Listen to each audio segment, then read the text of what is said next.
Hello అండి, అందరికీ నమస్తే. ఈరోజు ఒక స్పెషల్ రెసిపీని చూపించబోతున్నాను. పీతల కర్రీ. ఈ సండే స్పెషల్గా ఇలా కర్రీ చేసి చూడండి. ఇల్లంతా గుమాయించే వాసనతో అదిరిపోయే రుచితో చాలా బాగుంటుంది. లొట్టలు వేసుకొని తినేస్తారు. ఇప్పుడు వీడియోలోకి వెళ్ళి ఎలా తయారు చేయాలో చూద్దాం. ఈ పీతల కర్రీని ప్రిపేర్ చేయడం కోసం నేను ఇక్కడ 1/2 కేజీ పీతలను తీసుకున్నాను.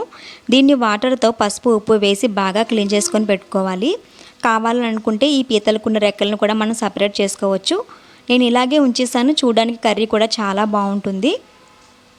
ఇప్పుడు స్టవ్ ఆన్ చేసుకొని కళాయిని ఉంచి ఇందులోకి 1 కప్ వరకు ఆయిల్ని వేసుకోవాలి. ఆయిల్ అనేది కొద్దిగా ఎక్కువే పడుతుందండి. రెండు కరివేపాకు రెమ్మలను వేసుకోవాలి. అలాగే ఇవి చిన్న పచ్చిమిర్చి అండి.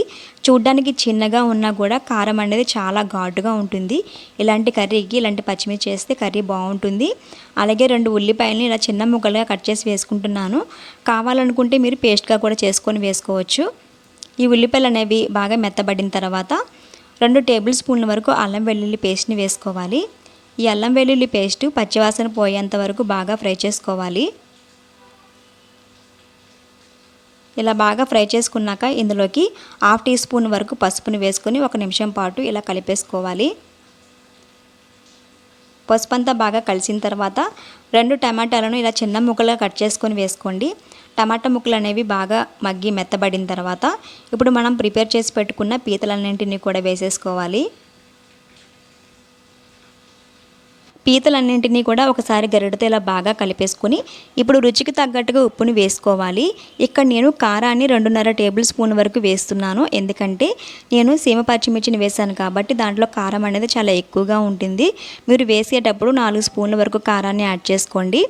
ఇప్పుడు ఈ పసుపు కారం ఉప్పు కూడా ఈ పీతలకి బాగా పట్టేటట్టుగా 1 నిమిషం పాటు పీతలన్నింటిని కూడా బాగా కలిపేసుకోవాలి.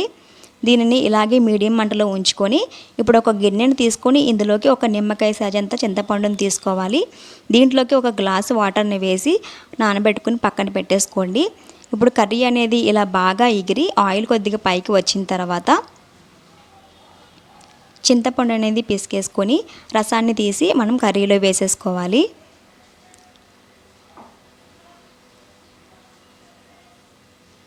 చూడండి, ఇలా ఆయిల్ పైకి వచ్చింది కదా. ఇప్పుడు చింతపండు రసాన్ని కూడా యాడ్ చేసుకోవాలి. ఇందులోకి 1 గ్లాస్ వాటర్ని వేసి కర్రీ మొత్తం కూడా ఒకసారి బాగా కలిపేసి మూత పెట్టి మనం మీడియం మంటలో మగ్గించుకోవాలి. ఇప్పుడు మసాలా అనేది ప్రిపేర్ చేసుకుందాం. మసాలా కోసం నేను ఇక్కడ 5 యాలకులు, 1/2 టీ స్పూన్ జీలకర్ర, 1 టీ స్పూన్ గసగసాలు, 1 టీ స్పూన్ వరకు జీడిపప్పు పొడి, 4 దాల్చిన చెక్కలు, 5-6 లవంగాలు, 2 టేబుల్ స్పూన్ల వరకు ధనియాలు తీసుకున్నాను. దీనివల్ల కర్రీ అనేది చాలా బాగుంటుంది. రుచి అనేది చాలా అదిరిపోతుంది.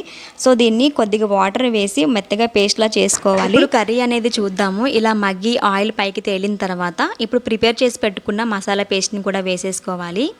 ఇలా మసాలా పేస్ట్ని వేసిన తర్వాత గరిటెతో ఇలా చక్కగా మొత్తం అంతా కూడా బాగా కలుపుకోవాలి. ఇలా మొత్తం అంతా కూడా బాగా కలిపిన తర్వాత మూత పెట్టి ఒక 5 మినిట్స్ బాగా మగ్గించుకోవాలి. కర్రీ మొత్తం బాగా మగ్గి ఆయిల్ పైకి తేలిన తర్వాత కర్రీ ప్రిపేర్ అయిపోయినట్టే. చూసారు కదా, ఈ విధంగా ప్రిపేర్ అయిన తర్వాత చివరిగా కొత్తిమీర చల్లుకొని సర్వ్ చేసుకోవాలి. అంతేనండి, ఈ సండే స్పెషల్ ఈ పీతల కర్రీని ప్రిపేర్ చేసి చూడండి. ఇంట్లో వాళ్ళందరికీ ఖచ్చితంగా నచ్చుతుంది. అంత బాగుంటుంది.